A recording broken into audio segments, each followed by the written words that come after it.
Well, hey, y'all, let's make some candy today. This is one of my husband's favorite things that he just discovered that he loves it more than almost me. He discovered this last week when I made him a batch of it. But his favorite candy bar is a Butterfinger, and I found a recipe that uses candy corn, and you can come up with a Butterfinger candy. So let me show you what we're going to do first, because when this all comes together, you need to act quickly. So I have just I think this is an 8x8, or you could, the larger pan that you use, the thinner it will be, and I'm going to use the 8x8 this time. You just take your parchment paper and wad it up, and then run it under the tap, get it wet, and so it's not parched anymore. And you'll just put it in your little baking thing like this, and you don't have to be precious about it, because when you put the candy in, it'll straighten it out pretty good. So, okay, now we are ready for this. This candy we're going to make in our microwave. And it's a 3-ingredient candy. So what's not to love about that? I have 3 cups of candy corn. I have a 1.5 cups of smooth peanut butter.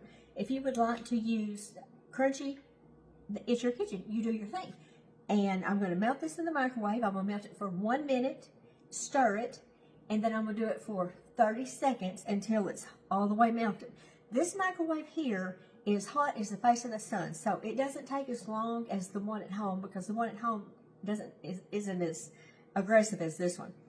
So I'm going to melt this, and it'll be like watching paint dry. So I'm going to be back with y'all when this is ready to mix together and put in that pan. So off to the microwave I go. See you back here in just a little bit. Okay, this went through the microwave for 1 minute, and then I did 30 seconds twice. So to this, and you do want to act rather quickly, I have went ahead and put the peanut butter in the microwave for about 30 seconds, just so it can be good and easy to mix. So there we go. Now, we'll just get this all stirred up. This is a great use if you end up with too much candy corn. If you have overbought and under gave out. I don't even think that's the right sentence. But anyway, I saw this online and thought this looked like something that my darling husband would absolutely love. And I was right. But you do want to get in there on the bottom and get all of that up off, because it can be a little cantankerous. So we're going to get our arm workout. And I guess if it was getting too stiff on you, you could put it back in the microwave for just a split second or two, and go ahead and get it where it will mix good and all right. So let's see if we got all of them off the bottom. And we're going to dip these in chocolate. So if there's any that kind of look kind of wonky, nobody's ever going to know but you and me. We ain't telling, are we?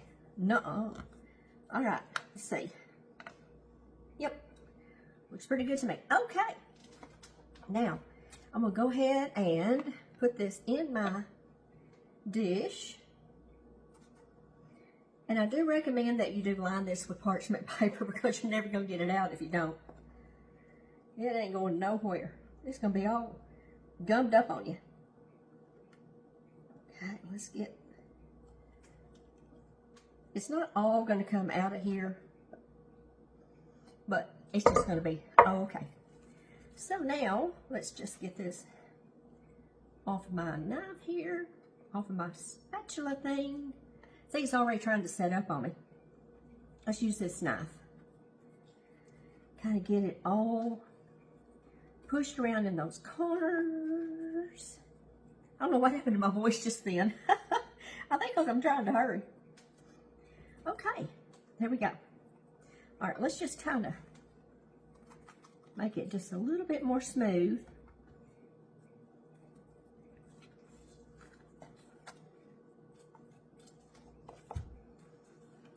And of course, you know, chocolate has a multitude of sins, doesn't it? So we're going to put this in the freezer, or you can put it in the refrigerator, and let it get really firm. And I'll tell you, when I made this last week, I put them in the freezer. I'm not going to do that. When I put them in the freezer, they got too hard. So I had to leave them set out about 20 minutes so I could actually cut them. But this is what we look like so far. So, yep, pretty hot. I'm going to let this get to room temperature, and then I'm going to put it in the refrigerator just for a minute, and before we get back together and cut it. So, I'll see y'all in a little while. Okay. These have done their little thing. I've cut them, and I have melted some chocolate. And I'm not melting the entire bag at one time. I'm just going to do it a little at a time. You do you, boo. If you want to melt this in a double boiler, that's the thing to do. I have burnt more chocolate in this microwave than I care to even discuss. So I'm just going to put a piece in there like that. And we'll just get her out like that.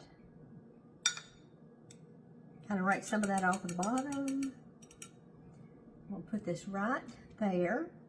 And I'm also going to take just a little bit of this crushed up Butterfinger and put just a little on top, so you'll know what we got going on over here. There we go. I'm going to do a little more. And did your mama make candy when y'all were little kids? My mama made a lot of candy, especially around Christmas time. I don't remember her making really any Halloween candy other than sometimes she would do some candy apples. And let's see, did she ever do anything else? I think that was about it. It wasn't a really big deal. Of course, I'm a 1962 model, and it wasn't as commercialized as it is now. You know, we lived out on the farm, and we would go down to my grandma's house, and then we would go to my aunt and uncle's house and trick or treat, and then we would go over to our neighbor across the field and trick or treat there. And do y'all remember the way those Halloween costumes smelled? They all had that peculiar smell, or maybe it was just mine because we kept it in the attic, and I wore it several years. I think, let's see, gosh, I guess the last photograph I have of me in a Halloween outfit was, I was dressed as Casper the Friendly Ghost. Oh my word. We grew up in simple times, didn't we? We sure did, I'll tell you what. But now this is a really good little candy, and my husband says that, of course, Butterfinger's his favorite. He says that this does not get stuck in your teeth like a Butterfinger candy bar does. So I'm just going to take his word for it. My favorite candy bar is a Reese Cup, because I figure it's got more protein in it than some of the other ones. So if I have to eat one at a gas station or something, if we're out traveling, that's what I'm going to get. All right, y'all. So now, if you have extra candy corn left, you know what to do with it. We're going to make us a little bit of candy. These are going to be so good. He is going to be one happy man. He sure is. All right, y'all. I'm going to let you go. I'm just going to keep on doing this right here. And I'll put a finished picture at the very end. And this is going to be delicious. And you can slice these in any size that you want. You know, you can do them little bitty. You can do them bigger. You know, it's your kitchen, y'all. You do what you want to. Let's see, what is it I always say? A recipe is not a legal binding document. Says she that just wrote 2 cookbooks. Oh, me. You got to have fun, don't you? Life's too short not to enjoy the parts you can. Absolutely. Okay, y'all. I hope if you make this a little candy, you enjoy it, and your family enjoys it. And we'll use up some of that old candy corn that we had laying around, won't we? So, I'll see y'all next time. Y'all go do something fun. Bye, y'all.